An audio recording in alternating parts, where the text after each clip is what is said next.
Welcome to our FirstBlood PUBG discussion today.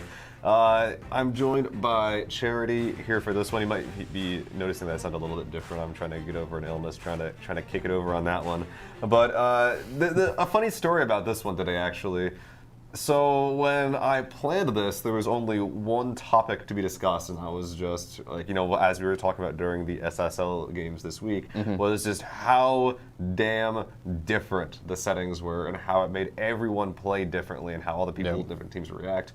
And then more news came out. PUBG update number 25 came out. It's currently on test servers. There's a bunch of stuff on that we will be talking about. A bunch of things that are affecting specifically Vikendi, but also a ton of changes that I think are pretty much across the board positive and good for the community. And it's some stuff that people have been asking about since day one, and some other stuff that PUBG Corp is doing, and that's just good to do in my opinion. In my opinion, and you could have some input on this later, it's good across the board, so there's that to look at.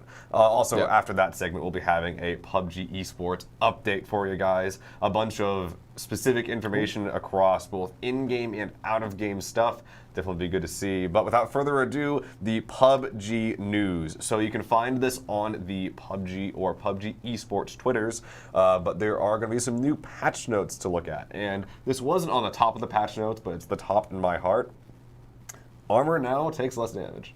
That's at the top for Seal. I thought it'd be like night mode, or I mean the increased spawns, decreased spawns of SMGs. Like I thought that'd be at your top, not armor takes less damage. No. So there was a point in time a couple of months ago before I sort of put the torch down for other people, where I was just constantly tweeting about like armor is so dumb. What the heck is going on with armor? Why does it always break? And what really hit home was when I was playing. I got in a 3-4 squad fight with my team on Sandhawk, and I didn't have a vest after I survived. Everyone else had died. All other 7 people in the fight had died besides me. No one had a vest. Is this just for Vikendi? No, this is an overhaul for everything. So okay, that's a bit different. I thought this was specifically for Vikendi. That would be really hard to do. It'd be weird to do at least. Yeah. There wouldn't be much reason to that, in my opinion. But yes, on every single map, once 25, number 25 gets pushed live, one of the most requested things in the comp scene. That was very requested. Is gonna be out. It's gonna be so good, especially on maps like Sandhawk as well, where it's kind of harder to loot as you go into the mid and late. Well, I'm not sure if that's really true, or I have to think a little bit more.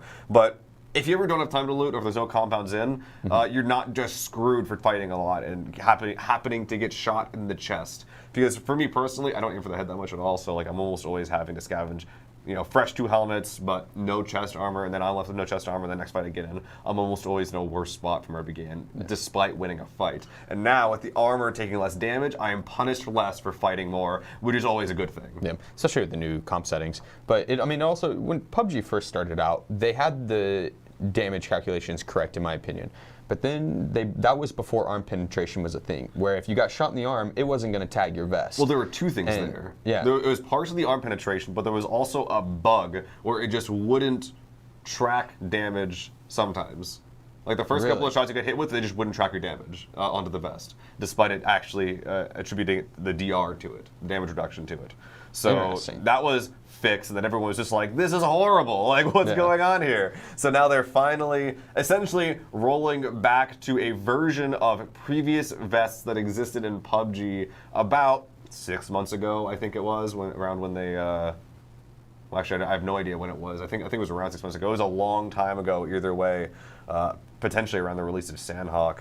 But now we're back to those vest durabilities, I would imagine. I haven't gotten the chance to see exactly how it affects fights. It is live on test server right now, along with all these other changes we'll be talking about today. But the TLDR, everything we've just said, armor will last longer, and that is a good thing. Yeah, it's huge, honestly. I could see why you'd say that's at the top. Oh yeah, definitely. Next, we got the PP Bison, which is making its way onto Vikendi. I'm actually not sure if it's a map-specific gun. I don't think that it is, but it is essentially because there needs to be less map-specific weapons, in my opinion. I completely agree. Yeah, G3 Scar should be on all the maps, in my opinion, especially the DP. It's just it's used so little. Like, why would you want it to be only on 1 or 2 maps? Either way, though, Bison SMG is now available in PUBG. It is a 9mm SMG. On the test server. On the test server right now. It is a 9mm SMG with a 52-round magazine. It can use a sight attachment, the canted sight attachment, which we'll get to in the future, as well as a barrel extension. So what this is to me is it's kind of like their second take at a large magazine size SMG. It's like a P90 almost. Well, it's like a Tommy gun with a sight in a lot of ways. Their rate of fire is very, very similar, but the recoil is actually quite enhanced. It can't use a grip attachment, so it's going to be hard to reduce that. So that when you use that flashlight or when you use that compensator, it's going to be a little bit more important. When I was testing it, when I was using it, its kick is actually pretty significant. It definitely is there. So it's not going to be just like some people think with SMGs, where it's like, okay, slap a suppressor on it, it's going to be fine. It's actually going to be like, all right, there's something here you're going to compensate for. Okay. On top of all that as well, it is kind of like a plug and play style SMG. I didn't actually test out the irons. I was playing with it a little bit before we started today, but that's pretty much the TLDR, which is magazine size big. You don't really need anything else on it, but a tip is still going to be nice for it. That being said, generally when you're making a game, if you're giving a weapon one thing that it's good at, it's going to be bad at other things. So if we're looking at the Tommy gun, it was good at capacity, and it was bad at everything else. That isn't true for all guns. You know, like I keep saying, the M249 is like one of the best guns in the game, I think, and it's busted other ways. But I think that's sort of its own weird little spot because it's bad at specific things that like it's bad at like standing up. Like one other gun in the game is bad at standing up. Like most guns are just DP. Oh yeah, the LMGs. Yeah, the LMGs.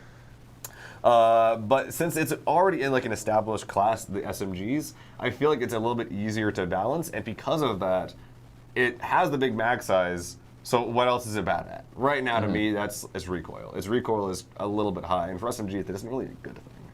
Yeah, I mean, I haven't gotten to use it at all. The only thing I've done on the test servers is mess around with the canted sights, but the SMGs, I think they need a rework overall because you never see them come into late game at all. Yeah. I think if you're going to bring a new SMG in, you probably want it to be a little overpowered as far as SMGs go, to where there might be a reason to keep it going into the late game because as of right now, it's SR, DMR, AR, and those three guns you're going to bring in the late game every single time over an SMG or maybe if you have a fully kitted Vector. If you have a fully kitted Vector, that's a little different. Some people really like Vector DMR. And see, that's the difference between like being just another SMG and being maybe slightly on the overpowered side, because the Vector, I don't think you can really lose a close range fight, especially if you hit your shots, unless it's against like a shotgun, which is a one shot. And that's RNG, and no one brings those. And yeah, so basically, I think if they were to bring out a new gun, I, again, haven't gotten to use it, so it might be everything I'm discussing about here, but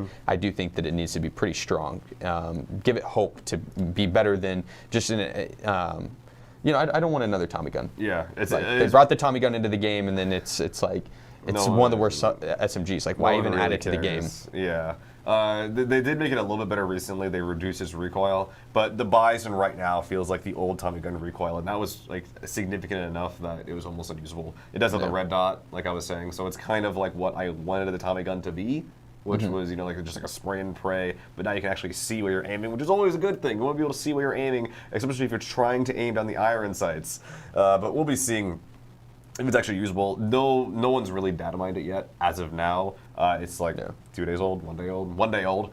Soon enough. So it's going to get there eventually, but right now we're not exactly sure what it's going to be good at, as well as, like what you said, SMGs right now just generally underwhelming. We'll be talking more about SMGs as well as durable spawns later, but right now, more news. The snowbike's being released as well. Not much to say here, really. It's replacing the motorbike, which is a little disappointing in my opinion. It's replacing the motorbike on Vikendi, which honestly, I had a lot of fun driving the motorbike on Vikendi because it was so ill-suited to it.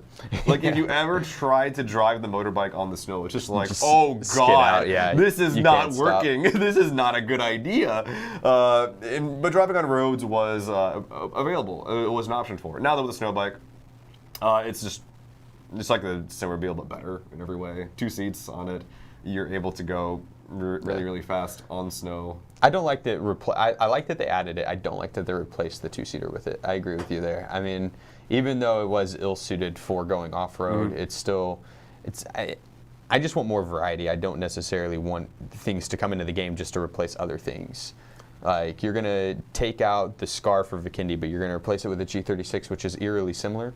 Yeah. I mean, I definitely like, agree. Well, you're going to take out a two-seater, but you're going to put in a motorbike that's, pretty much the same. Just leave them both in and see what happens. I like it. The diversity is a good thing, but maybe there's other reasons for it that we're not thinking about. And at the end of the day, the snow bike is probably a strict upgrade over the bike as far as versatility goes. So we'll be seeing how usable it is. But either way, go ahead and beep your way to victory there with that old snow bike as it is a new edition. Does it actually have a horn? Because I mean, I don't know, actually, the snowmobiles don't have horns, which is another issue I want to discuss right now. Yeah, hell yeah. Like, I want a horn on that thing. How else am I going to let my teammates It's know gotta I'm coming sound to like run a them meep. over? Like a yeah, meep. exactly. It has to sound like it's got that. exactly like that. Yeah. That was spot on. All right. Maybe we'll see it in one of the future patches. All right, so next on the discussion topics are the canted sight, and that's one I'm excited for. I think that we're pretty polarized on this one as well, having different opinions on it. So a canted sight, if you guys aren't aware, it's usually a 1x sight that goes on the side of your gun, and that's what it is in this game. Every single weapon in the game that uses a sight can use it, except for the DP28, the M16, and the Groza. Everything else can use it, and honestly, those are some weird choices. In the my M16 opinion. Is kind of surprising to me.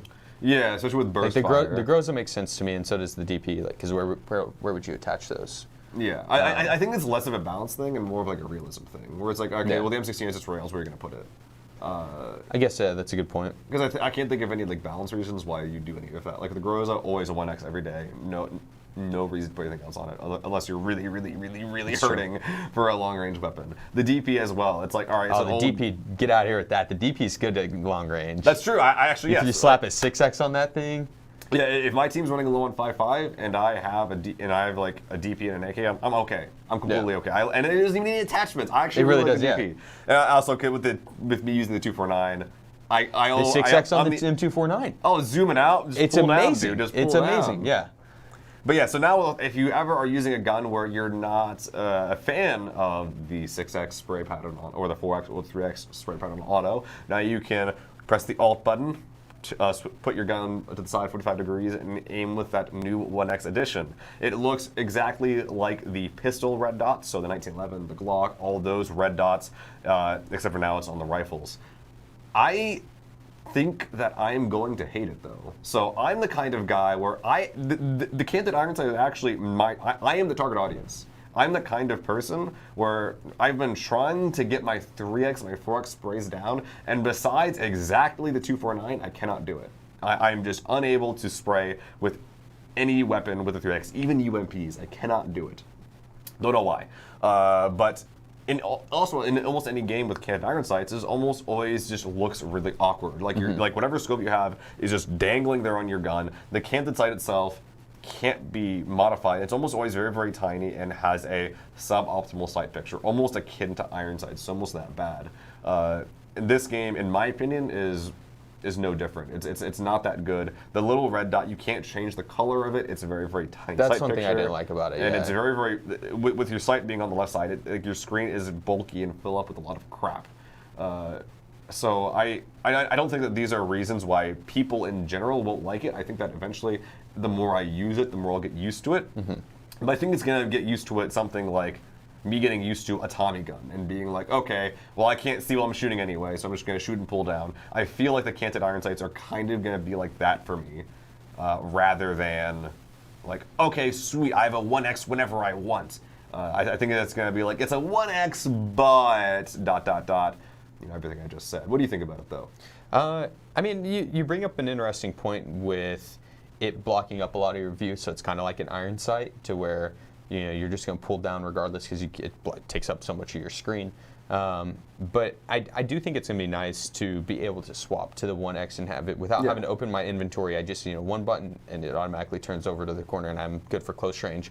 Or let's say I'm ready for close range and I see someone running in the distance and that 1 to 2 seconds, the extra 1 to 2 shots, 1 to 3 shots, will make a difference. And I think we'll see more players pick up, especially at a tier 1 level. Because, I mean, sometimes that 1 second makes, it's a life or death situation at that point. And that 1 second will make the difference. And I think being able to switch, and I think being able to switch to your top scope where it's, a 3 or 4, rather than having to hit tab and drag your scope over, I think it's gonna be nice. It's also going to be milsim as hell too. Just being able to like swap over. Like we're going to feel like operators, man. Special forces incoming.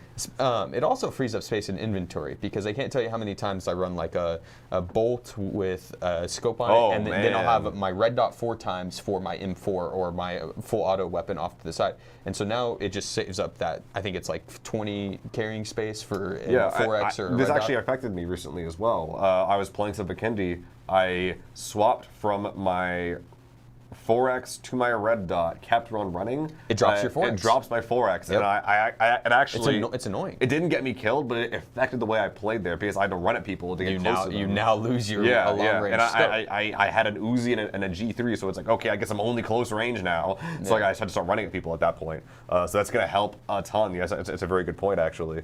But in general, Candid Sight, gonna take some getting used to, but definitely a very, very good addition, especially for our 3X and 4X default scoped players. And that's what you put by default on your ARs, then you're gonna be feeling very, very happy about that. Going on from there, Vikendi Moonlight Weather. Haven't seen it outside screenshots, but it looks beautiful. I watched a little bit of the gameplay too. I mean, whenever I pictured a night mode, I thought it'd be a little darker. This is just like a different weather setting, more in my opinion, which is good. But I was picturing like pretty dark, kind of hard to see. Like how they went a little overboard with the rain when they first released it, and then with the fog like, to where where it's not like a light rain where it doesn't impact gameplay. Like, no, this is a heavy rain where you can't hear anything, or it's a heavy fog where you can't see anything. And it's like night mode. I was expecting like, you run around with night vision goggles, or maybe not that extreme, but something where they just went overboard. And this was like a nice subtle, like, here's a night mode where you can still easily see everything. You got the nice like lights overhead and everything, and it's like a full moon too. So how do you feel about this though? Because I'm glad they didn't go overboard. Oh, I'm glad they didn't. Yeah, no, I had expected something else. Okay. I like the picture that I saw, and I think I'm excited to play on it and get to experience it. But I was expecting something else. Yeah, because when it comes to those weather conditions you were talking about, there's a reason they're not in the game anymore. Yeah. There's a reason that 24/7 fog. They're in public matches. Well, no, but not to the same extent. Oh, yeah, like 24/7 dense fog is not in the game anymore. That it used to was be a weather so center. annoying. The Oh my God, dynamic it was a weather is different game. doable. Like it going back from foggy to clear to foggy to clear. Yeah, and It's like, that's okay. Or not clear, but rainy, I should say. Yeah. Not foggy. But either way, like you're right with that. Yeah, rain as well, and that's not in the game as well because people complain so much about those two things, and it wasn't like those kinds of games like weren't like fun or They were fun, Yeah. but the weather impacted the game. if you ever too got much. more than 2 in a row, it's just like screw this, dude. Because like, you're sitting in a building and then like you're just at a window and then someone shoots you in the back. It's like if that was any other game, I could have heard that. Or if it's fog, that's like playing a horror game. My first fog game was so memorable. It's intense. It was insane. But after you get more and more and more of them, it's just like I just run around and nothing matters. I'm not gonna lie. I had a fog game the other day where we were camping bridge and it was a melee circle, and cars were just like coming through the fog, and it was one of the most intense games I've played in a long time. And like thousands of hours of PUBG. It's like that was one of the most fun ones, and it was just like not being able to see anything, but you hear them coming. That's cool. But you don't know when exactly they're going to be popping through that smoke or the fog rather, and then you're just trying to mow them down as they drive by. It was the most fun I've ever had camping bridge. That's for sure. Yeah, so a little bit often goes a long way, which I think that is something that PUBG Core has been really hitting home, especially with these new weather settings with the Vikendi Moonlight Weather. And honestly, it looks beautiful. So we'll be looking forward to seeing this addition to Vikendi. And it's a great map to put it on too, because Vikendi is a gorgeous, gorgeous map. Oh yeah, and the perfect opportunity with the Northern Lights. Yep, exactly. So I'm glad they didn't decide to say, you know what, we'll give Erangel a night mode to start. It's like Vikendi is a good one to start with. Yeah. Next on the list, we have a set default fire mode per weapon class. So pretty much what this means is that when you pick up a gun, you now have the option to, for each specific class of weapon, be it SMG, AR, etc., to set it to pick up and automatically go to full auto, single burst, if for some reason you like burst fire, for all these weapon types. So everyone's going to be putting all their guns in full auto, and it's going to be great. I mean, I can't tell you how many times it's killed me. Dropping down and having to switch from single fire to full auto, and it's like just like, or not being able to switch just yet and having to tap with the single fire. It's like if I lay it down, pick up a gun, it's automatically in full auto. It just takes that little bit of a headache out. It's a quality of life update. Quality of life, and there's a lot of these in this update as well. There's I'm not going to be talking about them today, but if you want to check it out, it's on the PUBG Twitter account. Tons of quality of life improvements as well as things that just make the game better. This is a really good update, guys. This is a really good one. You know, if we, Charity and I are kind of like nitpicking some things that we do and don't like, it's a really good update. Next, on the topic of public matchmaking, we have the Vikendi loot rebalance. There's a lot of things to talk about here. A lot of people were complaining about the loot. Well, this is going to be a really interesting discussion, too, because to preface all of this, Vikendi loot before this update from Vikendi release has not been the same. No, it has changed a ton before this update. So this is like the 4th time it's changed. Yeah, and maybe even a lot of like different micro changes since then. Yeah, because I'm noticing as well that I'm finding tons of DMRs specifically. I haven't found any DMRs. That's still one thing that is like terrible for me is the DMRs. Like, there have been a couple of times that whenever I finish a city, and especially if I get in a team fight, then I leave that city with AR DMR on myself and every single one of my teammates. I fight for Volnova a ton, and I almost always leave kitted from Volnova. Okay. The other kinds of crap loot compounds where I'm not looting as much, like okay, I'll find like some ARs there. But to preface all of this, loot has been changing, undocumented over time. So the specifics and what is being compared to right now for this is a little bit in the gray area. So like, are these comparisons to current loot, which I assume it is, or is it to version 1 loot, which I don't. It might be, it might not be. But either way, I'm going to go forward assuming that this is based off of current loot settings, which has a ton of ARs, or a decent amount of ARs, a good amount of SMGs, 3 armor that spawns normally, as well as a relative shortage of DMRs and SRs. So that being said, we're going to be going on forward here. First point here, decreased SMGs, increased AR. So isn't that, that was the headline, but it isn't actually that many decreased SMGs. The Tommy gun has been reduced by 52%, which with the Bison being added, just replaced with other guns. I mean, I'm fine with the Tommy gun. I think needed to be decreased. I think the other ones. I think the overall SMG needs to be decreased a little bit. Okay. I don't think it just needs to be replaced with something else. But like Tommy guns, my God, the amount of Tommy guns I find. There's a lot. Yeah, there's one in around every corner. I mean, I get the intent, especially for the original Tommy gun. The Tommy gun is it's like the worst SMG that can actually compete at range. So they wanted to make sure that they could give everyone a Tommy gun and be like, all right, if they find an AR, then you can still fight them. And it's like, okay, I get that. The UMP is kind of just a better Tommy gun as well. Something to note. So they probably saw some stats and they were just like, no one's using the Tommy gun. So even if they did have a vision of like a world where the Tommy gun was usable, it's just not quite there. So they ended up reducing that and including the Bison, which, as you said before, is a buff Tommy guns, probably. So we'll be seeing how that ends up. And on top of all this as well, the AR spawns have been increased across the board by 20%. That's a nice one. That's a ton of ARs. Honestly, that's like approaching Stunhawk levels of ARs, if I'm not mistaken, based on just the math. If you guys want to see this as well, then you can go ahead and look at, once again, the PUBG and PUBG Esports Twitter. They have all these blog posts. And as well, these particular posts that we saw, there were 2 posts for the updates. One was an overall update about PUBG in general, and the other one was a Vikendi dev letter. And this was actually really cool. So they actually discussed every change they made and discussed the reason why they did or did not make changes. So you were mentioning just now that you wish that SMGs were reduced a little more. But according to the devs, they want Vikendi to be a more close-range SMG favored, or at the very least SMG viable map. And I can definitely see that in the map design, and I can see why they don't want to move away from that too much. But like you were saying before, the only SMGs aren't good right now. The only thing That's what they need to change. The only thing they have right now over ARs is how easy it is to find ammo.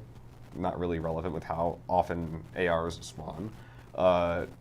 The relevance, how common the attachments are. Okay, and then besides with the Vector, the lack of recoil. The Vector is a specialized case. It's good right now, but every other SMG is just not really relevant. Like the UMP is essentially an AR with a very, very low recoil, very, very low bullet velocity, and it just pales in comparison to everything else. The Tommy gun is unusable. The Uzi is a Vector but worse. There's almost no reason to use them right now. But that being said, there are still some that are good at close range, and the devs have said that they will try to continue making Vikendi a place where you can use these SMGs consistently, use them at close range, and maybe make them relevant that way. So yeah, I mean, they just need to increase the power of the SMGs, not necessarily power itself like damage output, but just the relevancy of it. You can't say like, oh, we designed the map this way and then lower AR spawns and increase SMG spawns in hopes that the SMG will, I mean, I guess it's a way you can do it, but in reality what's going to happen is people are going to find those ARs and get those ARs, and then they have a huge advantage on people that are running around with SMGs, and so it's just kind of increased the RNG factor. And I realize it's PUBG, so it's like it's got RNG regardless, but at the same time, I don't know. I think you just need to find a way to increase the SMG's viability by buffing the weapons themselves and not by changing maps. Yeah, so right now they're trying to do that by making the Bison. They've also stated that they are increasing how common SMG attachments are. So every SMG you'll find, you'll probably be able to deck it out 100%. So maybe that'll do it. Maybe the Bison will be good. Maybe we'll be seeing more Vectors being used, considering that they are now more viable as well. But besides that, more ARs. Next on the list. SRs have remained the same, and DMR spawn rates have been reduced by 16%. So I notice a lot of Vectors myself, or not Vectors, a lot of DMRs myself. That's mostly just because I spend a lot of time looting very efficiently, however I do it. Either by He spends a lot of time looting. Well, sure, but I also just have efficient drops. Like whenever, I don't have all four of us. 30-minute win.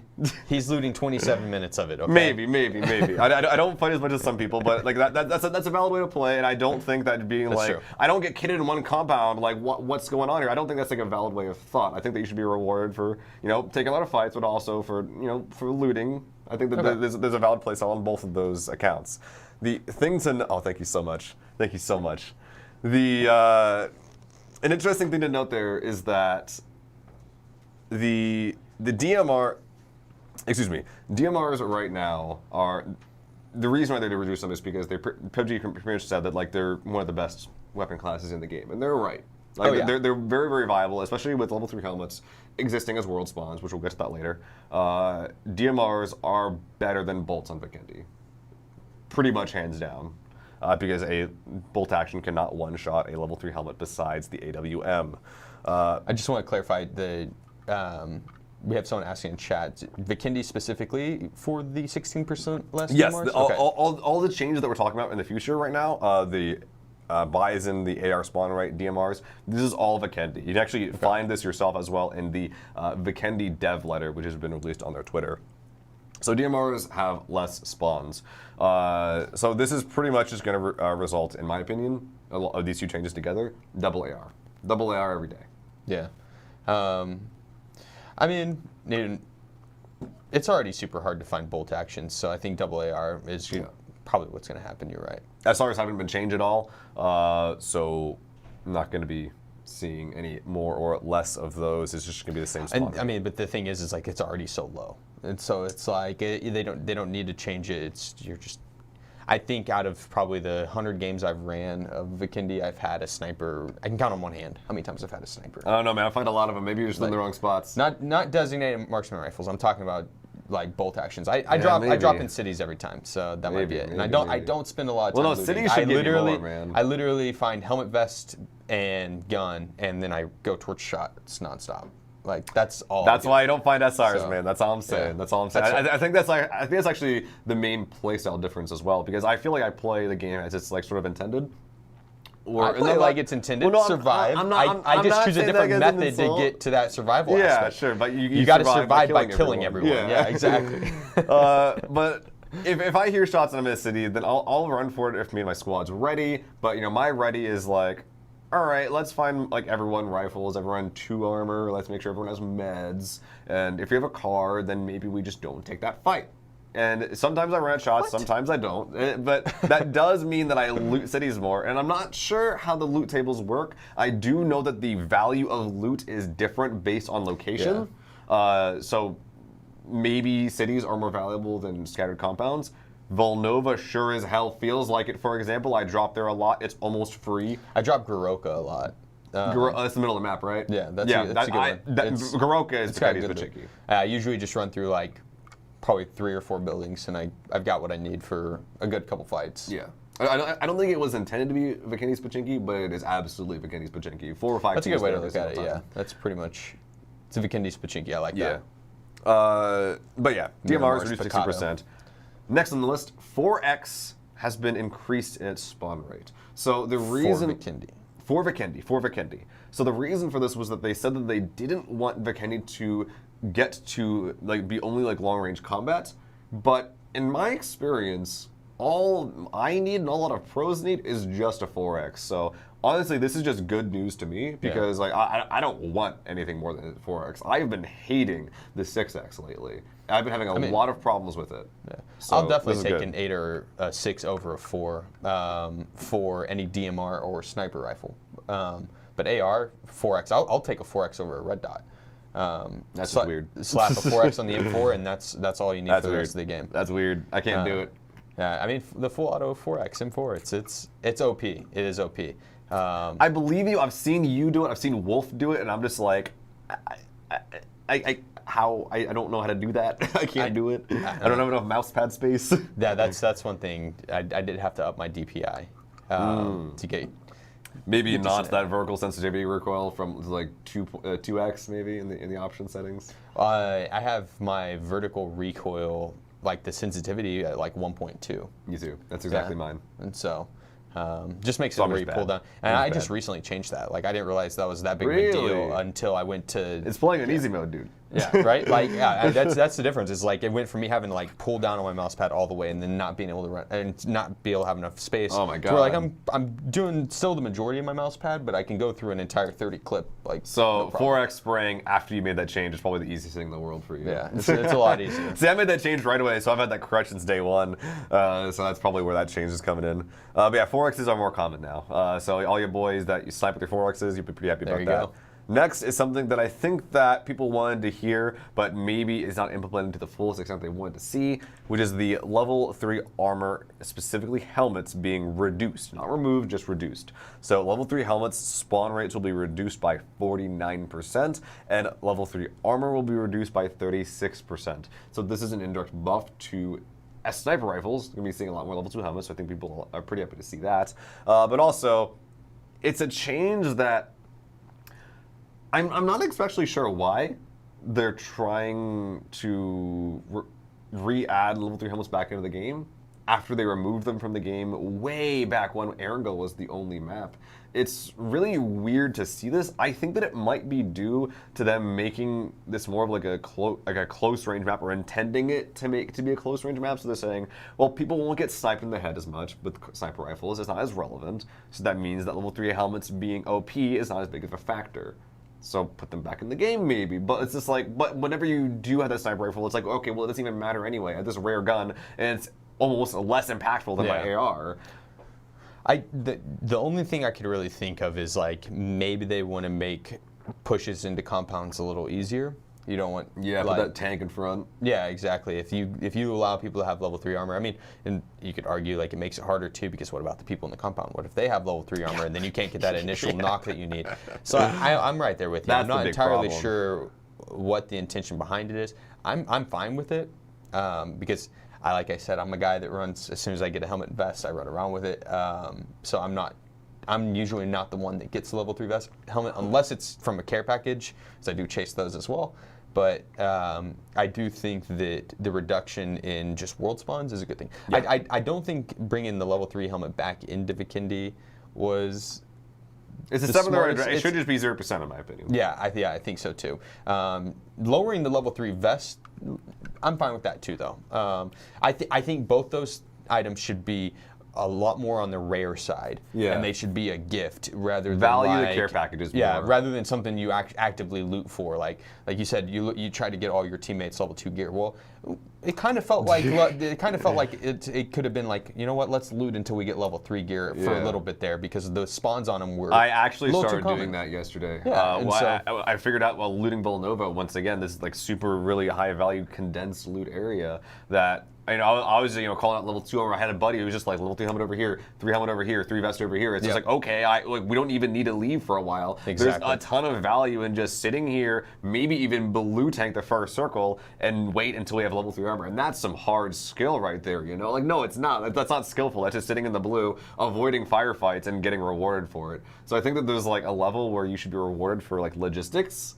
Where it's like if you're allowed to get away with something, then like, all right, well the game allows it, then it's just smart. But there's an extent to that. I think that level 3 armor is where we should kind of like draw the line, where it's like, okay, you're just better mechanic or better like stat wise for doing almost literally nothing.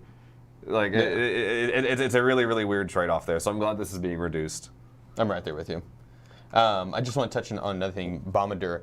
With the vertical sensitivity, make sure you test other options, and they have firing range, so it's a lot easier to test now.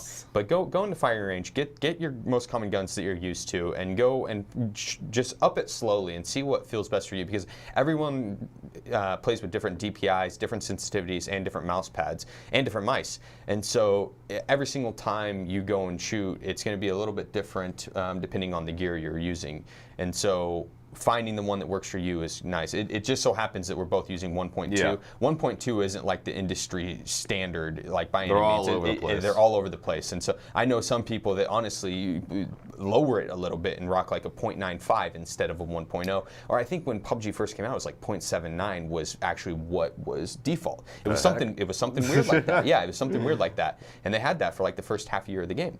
And so just make sure you go into firing range and find that specific number that you want. But I 100% would suggest starting with your vertical sensitivity and seeing if that's something. Before we move on to the next point, do you know anyone who runs above 1.2? No. I don't. I honestly don't ask people. Then that's another thing, is I don't ask other people their setting. I always go off what feels good to me personally, and so I'm a little less concerned with like what Shroud's using as far as his DPI and his mouse settings, because he is completely like a different person. Yeah. And so.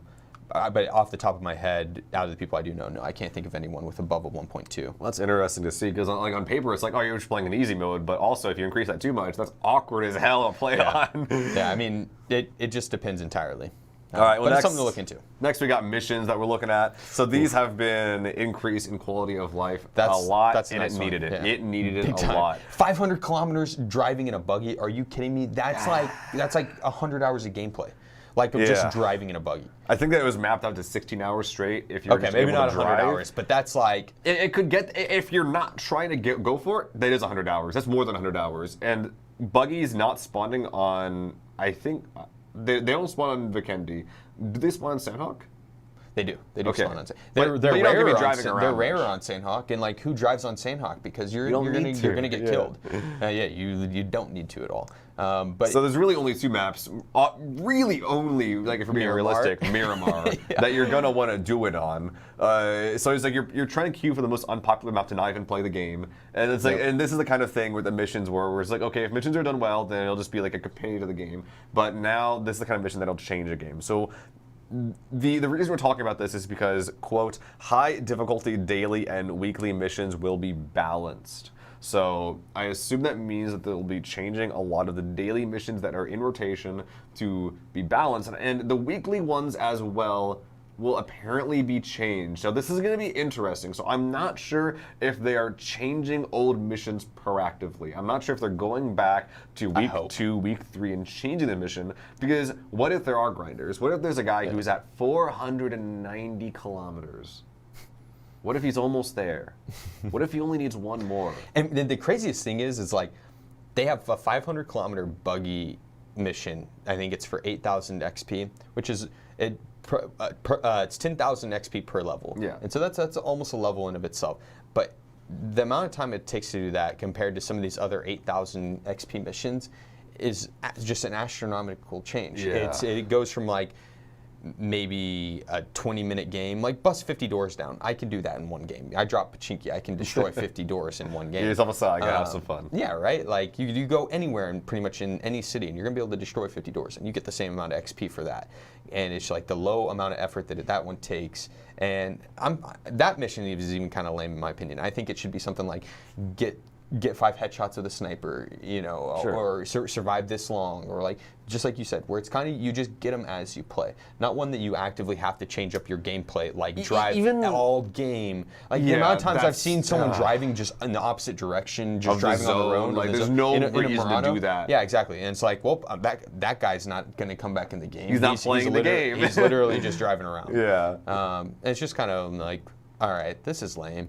So I'm glad they take note of that and that they are going to change up the missions. But like I had thought that we would have seen different missions after Sandhawk because they got the same backlash for the Sandhawk missions, and they didn't change it. They doubled down and did it with Kindi. Well, but now it wasn't quite as bad because there were some missions that were just like kill yourself, and it's just what, like stop in the red zone. Yeah, well that's just like that's literally a mission almost kill yourself. Yeah, that's true. Oh, that's true. like it's there were ones that were literally like died at the red zone 5 times. Yeah, and that one. That's true.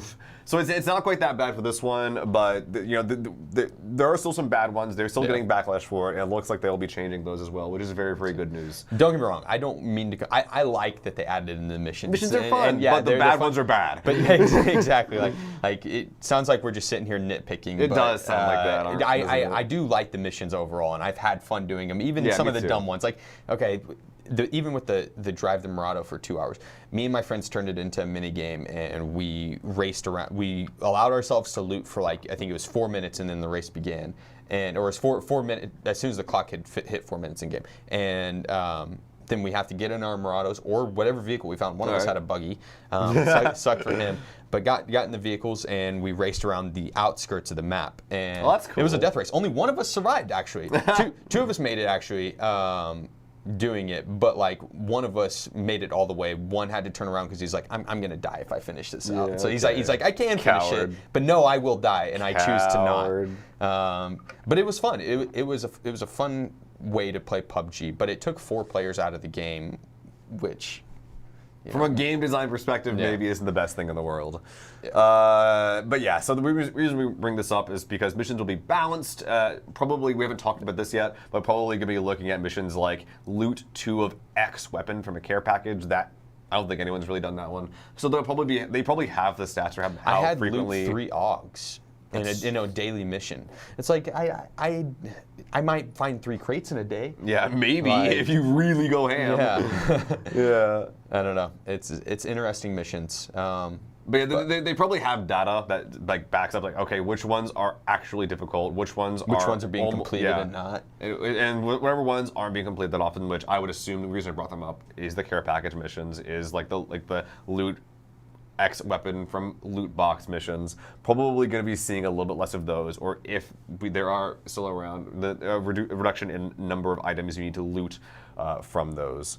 So on top of all this as well, there is a increased the daily mission swap from 1 to 3, so you can now swap 3 missions, which I love this a lot. I would have liked never either even one of these one things. mission. You haven't really, well no, whenever I Didn't get, know you could. Whenever I get it's a refresh button on the top of your screen. There we go. Yeah. Okay, well, that makes sense. On top of the mission screen. Yeah, very I nice. click my missions open, I see, I was like, okay, well, that's what I got to do. Yeah. It's like, well, do you right, do I'll it go in do game that, or do it in the main menu?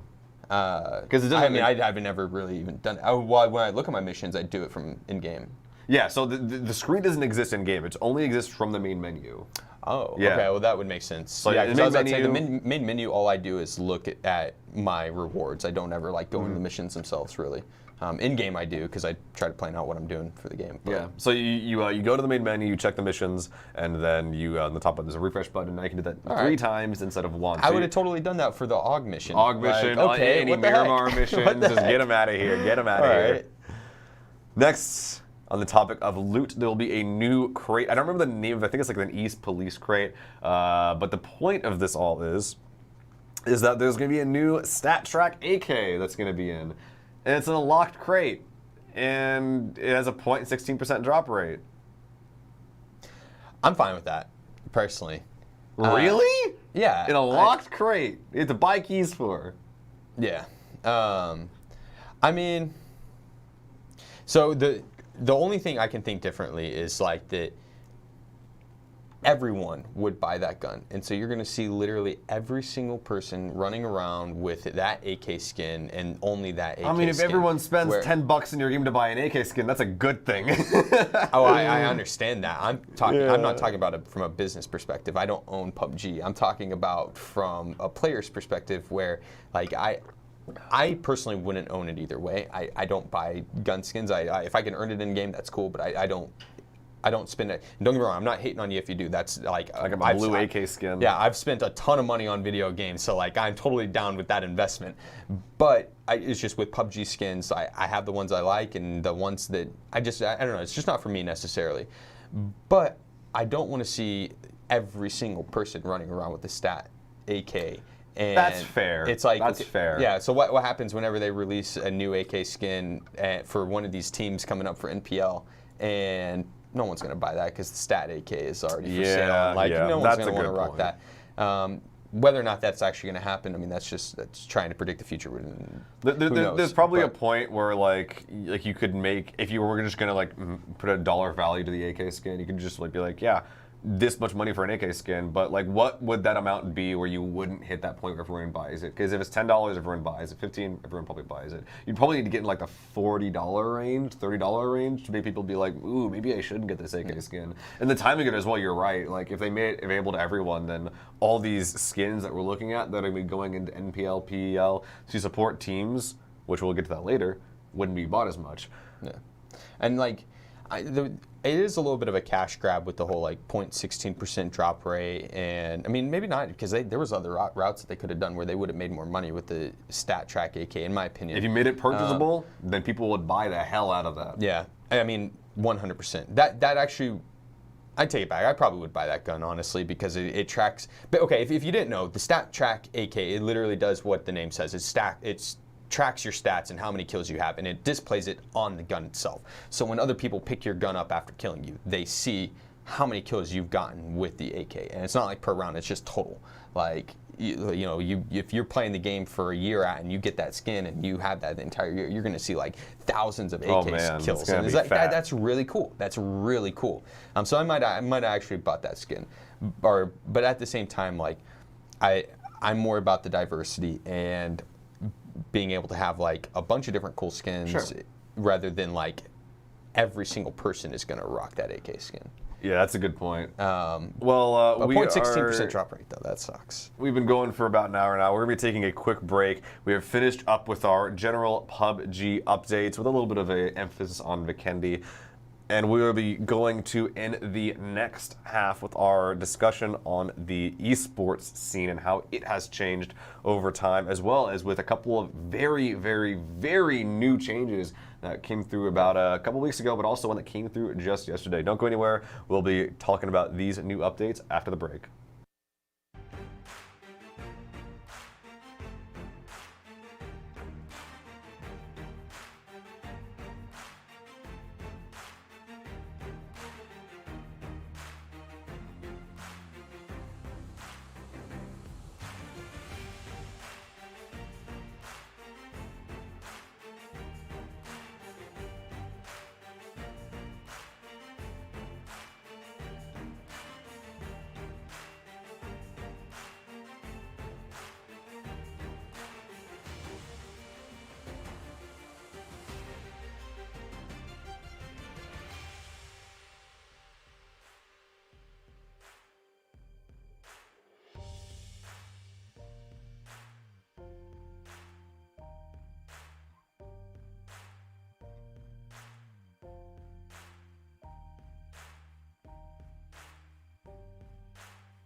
Kind of leaning peeking for peaks. Oh, Zin, does he hear it? Does he hear it?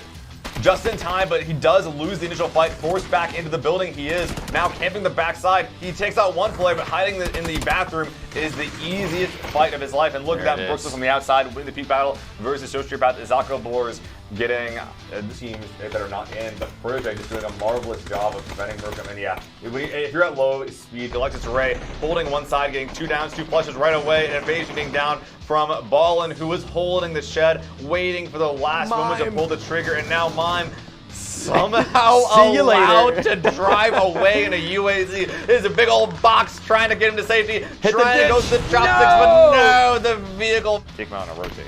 Ooh, Karma spotted out. I do believe this is the final member of Winnie. Goodness, Dash trying to connect some SKS shots. I mean, Karma's got nowhere to go here. No vehicle. Got to run through the open. There we go. Down. Oh, it is a down. What happened before? This happened outside of the mines, and now it's happening again here. Look over here. Littlefoot in a lot of trouble. These cars do not. Oh, God. Is that a frag? Nope, that's a frag. Darth Vapor and Loganberry, as well as Ronan, all working together to take. Driving right up to Earns. Okay, Player One Esports, they have gotten camped on their rotates so often, and now they're saying, no, not happening today, not happening again. I will be the camper this time. And Protege from Vicious Gaming are in. One coming in from Walk TV, but they don't even need to blunt. They have so many frags. They're just smoking this entire team out with grenades as a Walk TV or Rajku trying to get the res off on Rocky Cutie, his last strong teammate. But another frag. Has this team even fired a bullet at Bonzo team yet? As the last frag takes out our second place team. But that's our first place.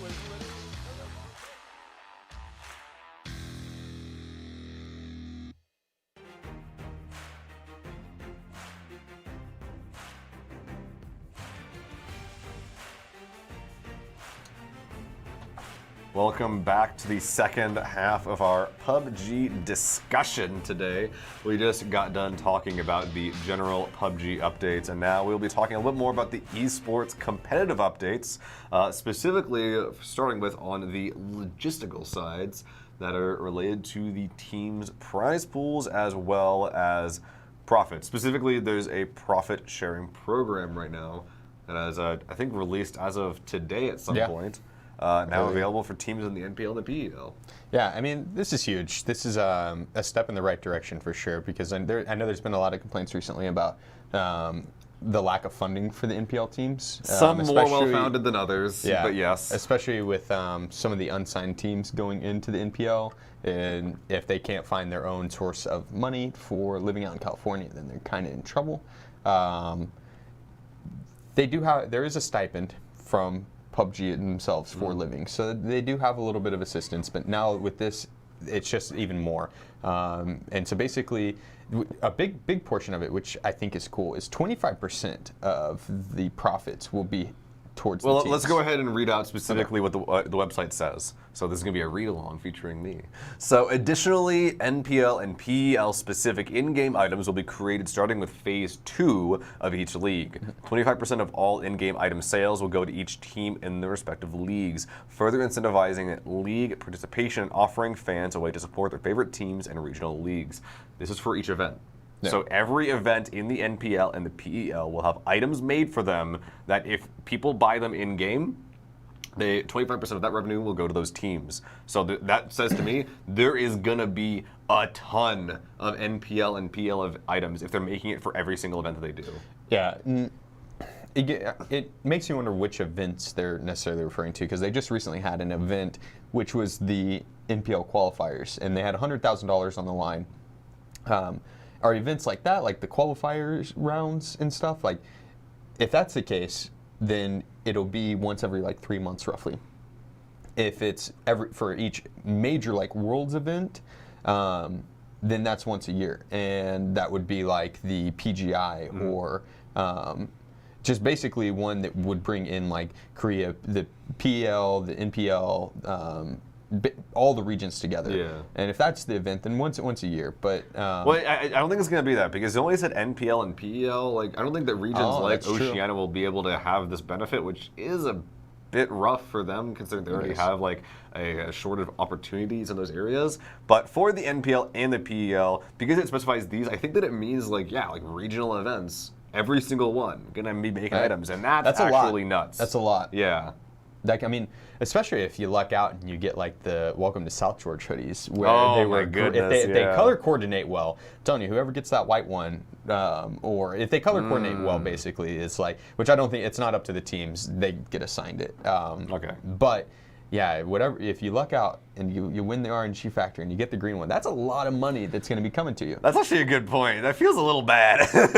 That's really funny, actually, more than anything. That feels really funny. And I have to wonder if it's specific to where, like, however many jerseys our team sells, if we get 25% of that, or if it's however many jerseys the entire group sells, as in like every single team from NPL, however many NPL hoodies or whatever skins. I don't think it's a flat 25% cut for every single hoodie. I think it's like there's the Cloud9 hoodie, and they get 25% of the Cloud9 hoodie sales in game. I'm pretty sure that's how it works. Well, that's you would think that, because they say a way to support their favorite team in regional leagues. But I mean, still, if you invest any money and then they get a small cut of it, that would make sense. And that way, it's fair for the teams. It kind of all depends. It's fair for the teams that have the bigger orgs, because they're going to be bringing in the most sales. They deserve a bigger cut. Fair. Yeah, I guess. I guess Depends on how that's you look true. at it. That's It depends on how you true. look at it. Yeah. But the littler guys, I don't think that they necessarily, let's say there's $1 million sales. We're getting into semantics, but either way, like let's say it's a big sale. I'm just saying, I hope that people the little buy guys Adapt. deserve. I hope that people buy Adapt hoodies. That's all I'm saying. Yeah, I'm definitely going to be buying. I didn't buy any of the PGI hoodies besides Welcome to South George on one of my accounts. Bought one it's for like, Chiefs. Yeah, Like and Chiefs. it's like I 100% would invest in some of these teams as hoodies. And I think it's cool that they're going to be doing it. I really do hope it's for every regional event. That'd be for one, it's just so many skins coming out. And more in than the game. hoodies too, like gun skins, I gloves, want gun boots, skins, pants. Yeah. So I don't care about the hoodies or the pants or anything. I want gun skins. A skin where I can see the emblem of the team that I like on my gun as I shoot it would be nuts. Like, That would not be like nuts. that third person where it's like, oh, it's on the right side of the buttstock, so you can't see it while you're shooting. Like, screw that. Yeah. Let me see something like on the front left, like, next to the sight that I can see. Just give me like a Cloud9 red dot, or maybe. Actually, that would be really funny. That actually would be team-specific Yeah. sites. That would be that's a new meaty. untapped It's market meaty. right there. I would buy one. But if you guys would read about this yourself, you can. There's an article, PUBGStarlighter.com, in their news section. It's also on the Twitter account if you want to read this for yourself. Before we start talking about this, or stop talking about this and start on another topic, however, another thing that's going to be great for not only the NPL and the PEL, but every single organization is the creation of a global championship item. Now, what this item is exactly hasn't been released yet, but they have said that they'll be releasing an in-game item, and 25% of these in-game item sales will be going toward the global championship prize pool. So if you don't have a favorite team, or if the item is just badass, it's probably gonna be a pan, then you can go ahead and buy that item, support the entire scene, support every single team that's going to be going, and that's going to be good if you like the item. That's going to be good if you like the idea of the event, or if you just can't pick a team that you want to support. That item is going to be available for you. Nice. Honestly, I hope it's something other than a pan. You're right. It probably They've had will like be. 4 of them. They have. That seems to be their go-to. But I'm all about the gun skins. Or a jacket. Or like a full out jacket, like they did with the like when if you pre-ordered the game, The player unknown jacket? yeah, you got the player unknown jacket, and so if it's something like that, so there's, it's your world event. Like, this is the global championship. You got to have something, just something better than a pan. If you wanted to do a pan, I wouldn't say no, but I think that if it was a jacket, you'd see a lot more sales. Expectations are high, and Very high. The more noticeable your cosmetic is, the more unique it is, the more people will buy it. Yep. So definitely looking forward to seeing what it is. Considering how much has been happening in the past couple of weeks for PUBG, my morale and my hopes are very, very high for whatever they'll be doing. Next up on the list, however, we are done, I believe, with our esports logistical updates. You guys can read more on the Star Ladder website. Check their Twitter if you want to see what that is. Exactly, there's a couple of things we didn't touch on that. But next, we're going to be talking about comp settings. So to preface this, let's see if we can load up a clip from the previous SSL games.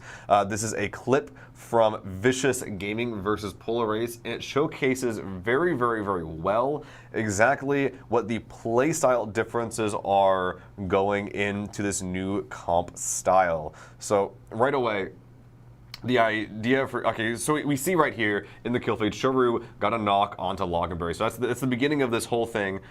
This fight initially began because Vicious Gaming's Sharu lost their player on the far west side due to a rotate, but they get that down, and they all rushed out of Pachinki when Sharu got knocked over to help with this fight. They get this down, they're saying, okay, well maybe we can just kill these guys. So we see these two players, I believe this is VZ and Dash, going around the east side after getting that initial knock, trying to get in this compound, and this is a relatively easy res for Polar Ace. So they're already back up to 4. All this push this flank does is saying, like, all right, the odds are balanced, but we're going for it anyway. Yeah. We are taking a 50-50 fight right now. This push is fully investing in this fight. They're no longer on top of the hill where they could back out super easy. They're now known in this compound. Polar Ace is fully aware of this, of Dash sitting over here on the east side, and then one up on the hill, still one to their west. They know they're pretty much surrounded, you know, besides maybe their north. Overall, like you said, it just highlights exactly the change, because I don't know if you noticed, that was 8 minutes into the game. Yeah, 60 players alive. Yeah, but before, they didn't have to do that. Before these comp changes to where previously it was all about placements and now it's all about kill points, you didn't see fights like this break out, full out 4v4 team fights 8 minutes in the game. It wasn't heard of unless they had hot dropped each other in the same town. You didn't see people go out of their way to challenge another team that early, just because of it was very high risk with very low reward. Unless it was like targeted and like you just went to kill someone because of the scoreboard, or if it was like trying to bully someone out of your city, like you were saying. There was like maybe one team that searched out and went for fights. Like maybe Moonwolf does this, like old Moonwolf, like 6 months ago. Maybe they go for 1v1 team fights if they know it's in an isolated area. But now it is a go-to strat. Like it's changed the entire game and how it's played, partially because of the circle settings and how those work, but almost certainly because of the loot and the scoring settings. So we actually do have a couple of pictures that we can show you guys about the loot first off, I believe, here, if you want to show that. And the loot, in my opinion, this is really, really big as far as the looting economy goes. So this is it's a bit to look at, so we'll keep it up for a little bit for you guys. But the big number here is on the tip top. The 1.8. I couldn't help myself. The 1.8. I'm sorry. But yeah, like you say, the biggest thing is right here with the adjustable ratio and adjustable total number. That basically just changes every number you see below it is going to be multiplied by 1.8. And so ammunitions, instead of being 1.1, it's like probably closer to a 1.9 or a 2.0. Then sniper rifles and DMRs, those are up even more than 3. They're everywhere. So basically, everything on this list here is increased, but the biggest ones is the sniper rifles and the DMRs being at 3 instead of previously where they were at 1. 1. Or maybe they were 1.5. Sniper rifles might have been 1.3 to 1.5. I know we had 1.3x for SR and DMR, 1.5 for AR. It goes from 1.3 to like roughly 4. That's like about 5x. I can tell you right now, out of the probably 50 games I've played on these comp settings so far, I've had a DMR in my hand. 5.4. Yeah. I've had a DMR in my hand almost every game. And if I haven't had a DMR, I've had a sniper rifle. And so it's like literally, you find them every single game. Including like ARs, including ammo, including meds, including literally everything on the list here, you find a ton of throughout the game. And so you're kitted and ready to go probably 2 minutes into the landing. Like you land, you loot. I'd say at most you're going to have to loot 4 or 5 buildings and you're ready. And I'm talking like you have your scope, you have your gun of choice, and 200 rounds for that gun, meds and everything. It allows people to get out of their looting phase a lot earlier and go into what now is a camp rotation phase. It's no longer looting phase into rotating into a good compound. It's now looting phase into a camp rotation. I think beforehand, that 8-minute mark, you might have seen like, I'd say maybe 1 to 2 teams, maybe camping rotates, and now it's like probably It's 4 everyone. to 5. It's a lot of people, Minimum, and we actually yeah. saw that in the highlight first of all with Ern Zexer spraying down someone from their bike in the highlight feed there with the iron sight CR. We're talking about that for a little bit, but once again, that was like 3 minutes into the game. That was a super fast rotate and even faster camp that was set by Player One Esports in that particular game. So already seeing the meta shift from that particular aspect, and Player One Esports, by the way, like. They picked up on that meta in one game. Yeah. They got demolished by it in a Miramar game, and they're saying, "Oh, so that's how you play." And they adapted to it like in 2 games. So it's like a very, very obvious, very, very strong play style, very strong strategy to use in the early game. And also it allows, like we were saying before, very, very early fights. Squad fights, pretty much all or nothing unless if you lose 3 players and that 4th player is in a spot to drive away, in which case they will do that a lot of the time. But it actually creates a lot of 1v1 fights. I think that we can probably bring this down if you guys are done looking at it. A lot of 1v1 fights where at every stage of the game you're always going to be ready to fight. Pretty much. Armor did say it was reduced to 0.9, but it's 0.9 on top of the 1.8 multiplier. So it's still above what it was before. It's still up what it was before. Everything is. Literally everything besides crossbows, which have been turned off. Not going to be seeing any of those in the future. But a lot of 1v1 squad fights. And I love this. I love that this is where PUBG is at right now. When I first saw these particular settings, I was like, this is going to be dumb. We're gonna be only seeing AR or SRs, DMRs everywhere. There's gonna be no reason to loot. There's gonna be like no finesse to it. There's gonna be very, very little to figure out actually. And I didn't like it at first, but now after seeing this, it feels so much more skill based. It is, and it's a lot more skill based. And you see, it's basically the skill base goes a lot more into the score changes. Which if you let's go ahead and bring those up. Let's say if you wanted to bring those up as well, it basically went from here we go. So this right here, the placements 1 through 8 you get points, but then 9 through 16 you don't. The first place being a 10 point is huge. You get that's 10 points.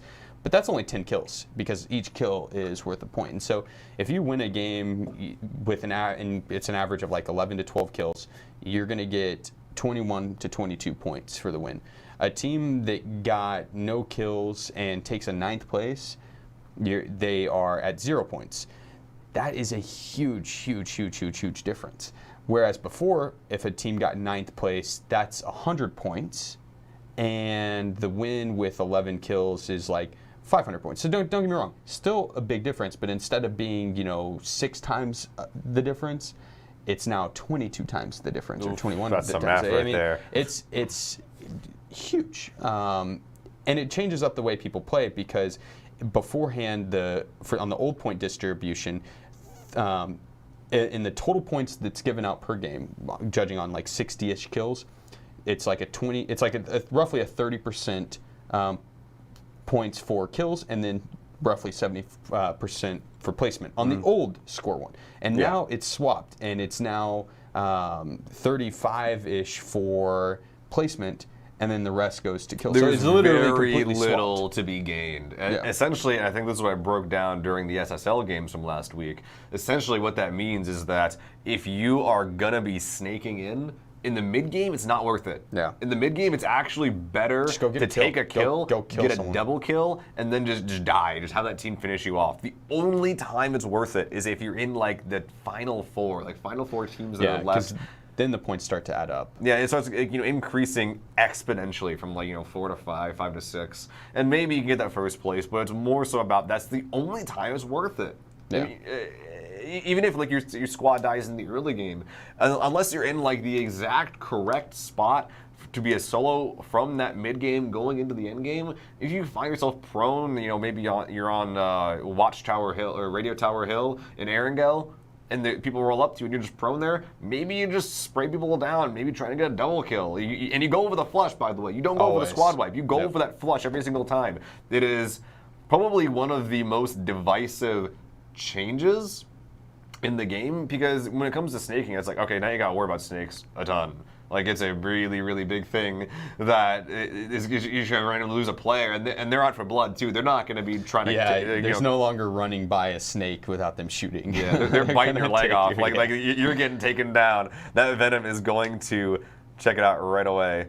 So Chunks is saying in chat, according to some T1 players I've heard, the end game is super slow, and this is somewhat true. I've heard, because I think there were 2 different games actually from the previous SSL games where I think that we had one end on Mirror Phase 6 with the IG Sangal victory, and by the way, there are 8 phases that could have gotten a lot smaller, and then we had another one on Erangel where we had about 10 players alive for the last couple phases of the game. That was partially due to the zone in both of these games. There was very, very little terrain to work with, but I do agree. I think that as we go from the mid-game to the end game, the boiling point that we were referring to comes earlier. And the boiling point being the point where teams are just forced to run into each other and having little to no cover, just very little options left. Yeah. Real quick, the boiling point comes earlier, and there's less teams a part of it because there's more fights going on. Yep. Nazmul97 said he's been watching scrims and says that circles are so fast you're prone to get third-partied more easily. Circles, I don't know if I agree with that. They are faster for the first portion of the game. Phases, I think, 1 through 4. If we bring the score sheet up, then we can actually see the circle settings exactly what they are. There they are. And so basically let's see, speed. I don't know, it looks like it's just straight across. Well, the data doesn't back you up. Right? I could have sworn it was like phase 1 through 4, it shrinks slower. And then but apparently I was wrong. And so reading comprehension goes a long way here, ladies and gentlemen. But either way. Future lawyer, by the way. Yeah, right. But the speed isn't drastically changed. 0.56 is more or less what we had been running with. I think it was exactly what we were running with. It's damn similar. Yeah, and so they're not necessarily all that much faster. I do think that the damage output's a little more as well now than it was previously. I think that's right. And so you chunk a little bit more for the blue, and so you're forced to push in quicker.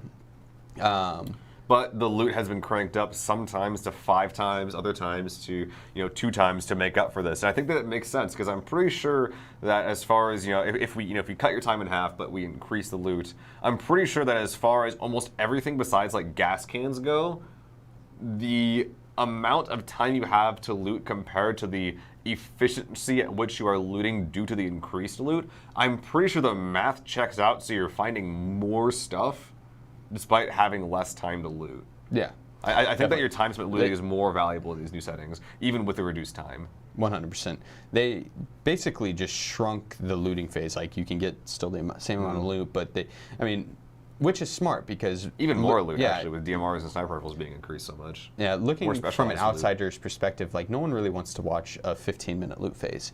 But maybe I'd watch a 4 or 5 minute loot phase to stick around for a 25-minute blood check, but that's kind of where we're at right now. Like I personally, I really liked a lot of the finesse that we saw in the looting phase and the metas that would form. We're not really there anymore, I don't think. And there are some people that are finding these metas, so all this might get turned on its head as far as the meta that we were discussing currently. It's being developed. Yeah, it's being developed for sure. But I'm one of the few ones that, I was negative going into this. I didn't think it would be good. I really liked my loot phase time. I liked a lot of the finesse, the rotations. But going into these new settings, I think it's a really, really good thing. Yeah, I mean, it's definitely a step in the right direction. It just for viewership base because, like I said, it's more fun to watch. I think it's more skill based. And that's another thing. Like you're not going to get teams that luck out and get circle over and over and over. I mean, you could in theory luck out and get circle over and over and over. But let's say you snake someone into the late game, 4 out of a 5-game series. Like you're pretty set on points, even though you probably don't deserve to be there because you lost teammates throughout every single game. You didn't do that much. Yeah, you didn't do that much, and your kills were super down there. With the new point system, that team's no longer in a good position in point-wise. Like they're probably closer to the bottom of the leaderboards where they belong, even though they were able to make it into the mid-game or late game with one person snaking it in. But the fact that they were only able to get like 1 or 2 kills max per game, it's like that's not going to be enough anymore. This was a system that, by the way, that we had pulled in from Korea. So I think that I know the score system is. I think that the loot might be as well. I'm not 100% sure. The only difference in the circles, I believe, is that in Korea the circle is visible from the plane. That's a big so difference, drops yeah. are nuts and dumb in my opinion. So I'm glad that NA and EU, actually, well, I think every single other region isn't using that. That would shift the entire meta on its head. We'd be watching a completely different It's a completely, game. yeah. And already this are. is. Yeah. Yeah. But you're right. Like if they were to add in the circle showing from the start of the plane, that would be game changing. Again, just that one small change would change up everything. Because right now on the NA and EU side, there's a meta where teams know where each team is landing. When I was competing in NPL, I knew exactly where we were allowed to go. That's what the on our scrims are drop. for. I mean, yeah, and I mean even before that, like, well, I guess yeah, from scrims. Like weeks prior, yeah. But every team has their landing spot, and if they were to add in the circle off the start of the game, guarantee that goes out the window. There's now half the lobby that's going to be landing inside that circle instead, or once they choose to land outside because they know it's safer, and then they'll rotate in on the far side or whatever. But either way, it would change up. Just that one small change would change the game entirely. Oh man, very, very different game. And it was so interesting to watch the Korean League, and I spent like a week watching it prior to them doing this change, just because I was like, this is so much fun to watch. Like as a player, I was thoroughly enjoying every single game. The entire time I was just like, what is going on? This is intense. And I'm so glad that they decided to switch us over to that as well, because not only is it better for the viewers, it's better for casters, it's better for players, it's more competitive. It literally lessens the RNG because it's actually a little more skill-based now. It's literally like, it's just going in the right direction. Some things need to be fine-tuned. Yeah, and there's also the idea, and this is one of the big things that kept me from being a supporter of this system, is that we have been getting, as a community, further and further away from the base game, the things that viewers know, and this is like the big thing, and why I was a proponent for in every single org I was a part of. That like we don't want to change the settings that much. We need, but like more ARs, okay, more DMRs, okay. Like these are the meta weapons. People need as many of those as they can. It shouldn't be up to whoever finds more mini 14s in their city to who wins the game. Right now, that is definitely not a problem. Because everyone finds whatever they want. So, and also in seeing this as well, I agree with every single one of the points that you brought up. I think that it's very, very fun. I had almost lost my voice at the end of game one for the SSL. It was so insane. It was intense. And when it comes to skill, I'm mostly referring to mechanical skill. If you remember the clip that we brought up earlier, like a few minutes in the game where people had died, and all of Vicious Gaming had bolt action, sniper rifle, DMR. They all, like, one got an SLR, 4Xs on everyone. Probably got some rifles with flash hider at the very least on them. It was absolutely nuts to see. But all these settings have been changing the meta to, in my opinion, I feel like third parties in particular are reduced. I feel like with there being... I feel like they're increased. In what circumstances do you think? Because I feel like we see a lot more like 1v1 like crashes that occur. Third parties are increased because there's more emphasis on kills, and so there's more value to do it. Yeah, like I beforehand, I wouldn't want a third party anything, because it's just like, unless it was super valuable. I mean, like if there's a team right over your ridge and they're fighting, you hear them engaged. That's a different scenario. There's a tactical reason to like, third party. I've seen teams leave their nice compound that's dead center, and I mean for example, like, well, I guess this wasn't so much of a third party, but like VG left Pachinki, a great city to loot. They didn't leave to go to somewhere else to go loot or take a compound. They went to go pick a fight immediately. And so let's say a team that's off to the east or something, here's these teams engaged. They're both their attentions are fully distracted. This team now can easily rack up 1 to 2 kills and then back off entirely. Like, I'm not talking put yourself in the middle of the fight. I'm talking you get 1 to 2 third party kills and back out. And you do that 3 or 4 times every single game. You're looking at like 8 or 9 kills a game. And that's just on third partying. And so like I feel like it's now even more, just because of the kill emphasis, or point emphasis being on kills, it's like now it's even more important to third party. So here's my idea on that. I think that it's more important to third party, and it certainly has more value, especially on paper, but I feel like there are less instances in the game where it's even possible. Like there's so many less instances where there's just like, okay, compound. Everyone in the game has their own compound, and then the circle shifts, and then everyone in compounds that are in the zone shoot at the people who aren't in compounds because they need to run or drive or do whatever they need to do to get in zone. I feel like there's less instances of that happening, and I feel like there's a lot more instances of people being proactive, people pushing compounds, people taking these fights. There's a lot more one-on-one fights, team-wise. And that's the big thing that I'm looking at, because those third parties, when they happen, people are looking for them, they are valuable. But there's even more instances of people being like, there's no one around, there's a team over there. Take the fight. You take the fight every single time. Almost every single time I've seen that happen. And this is mostly from the SSL games that I've watched. So teams, not T1 teams, a lot of them anyway, but teams that are just saying like, all right, so we're messing with these new settings, and already just right off the bat being so much more aggro, so much more aggressive, so much more willing to take a 1v1 squad fight. And if there's a team that was around, then hell yeah, they'd be pushing into that fight as well when they hear the gunshots, because they shoot 2 people in the back, and you're going to be that's some free kills for you. But there's almost no one in position to do that anymore, because everyone's being proactive, everyone's playing their own game. Unless someone's game was specifically to drive around the edge and take third-party fights, they're almost always already busy in their own fight. That's true. That's a good point.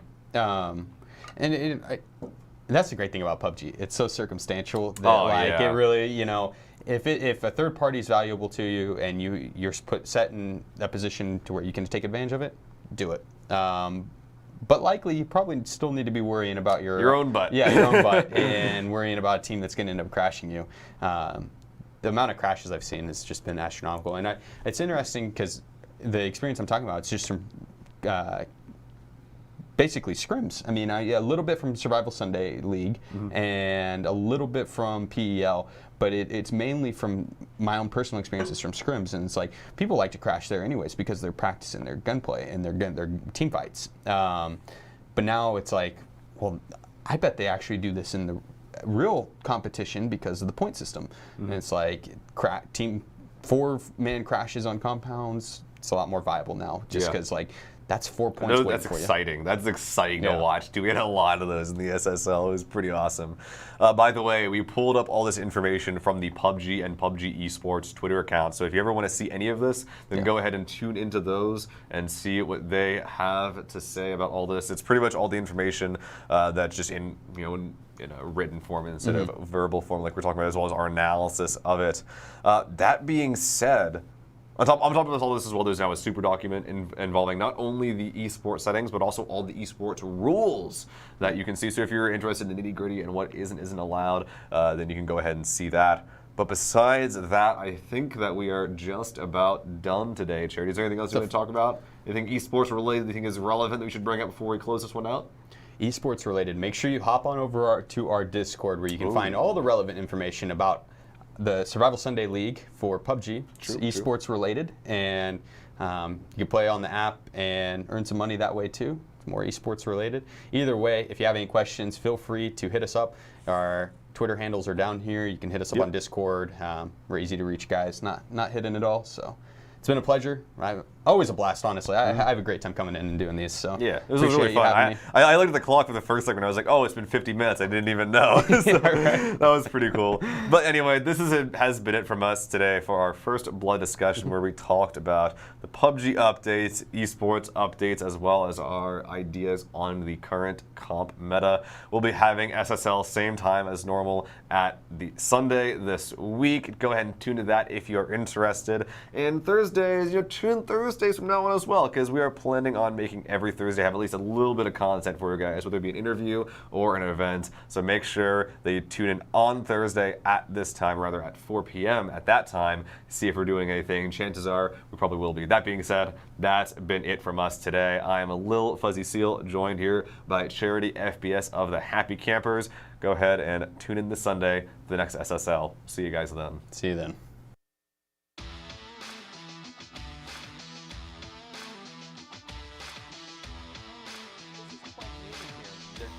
kind of leaning peeking for peaks. Oh, Zin, does he hear it? Does he hear it? Just in time, but he does lose the initial fight, forced back into the building. He is now camping the backside. He takes out one player, but hiding in the bathroom is the easiest fight of his life. And look at that, Brooks from the outside, winning the peak battle versus Sociopath. Zako Boers getting teams that are not in. But Protege just doing a marvelous job of preventing Murkum. And yeah, if you're at low speed, Alexis Ray holding one side, getting 2 downs, 2 flushes right away, and evasion being down from Ballin, who was holding the shed, waiting for the last moment to pull the trigger, and now Mime somehow allowed to drive away in a UAZ. There's a big old box trying to get him to safety, trying to go to the chopsticks, but no, the vehicle. Take him out on a rotate. Ooh, Karma spotted out. I do believe this is the final member of Winnie. Goodness, Dash trying to connect some SKS shots. I mean, Karma's got nowhere to go here. No vehicle. Got to run through the open. There we go. Down. Oh, it is a down. What happened before? This happened outside of the mines, and now it's happening again here. Look over here. Littlefoot in a lot of trouble. These cars do not. Oh God, is that a frag? Nope, that's a frag. Darth Vapor and Loganberry, as well as Ronan, all working together to take. Driving right up to Earns. Okay, Player One Esports, they have gotten camp on their rotates so often, and now they're saying, no, not happening today, not happening again. I will be the camper this time. And Protege from Vicious Gaming are flank coming in from Walk TV, but they don't even need to flank. They have so many frags. They're just smoking this entire team out with grenades as a Walk TV or Rajku trying to get the res off on Rocky Cutie, his last strong teammate. But another frag. Has this team even fired a bullet at Bonzo team yet? As the last frag takes out our second place team. But that's our first place.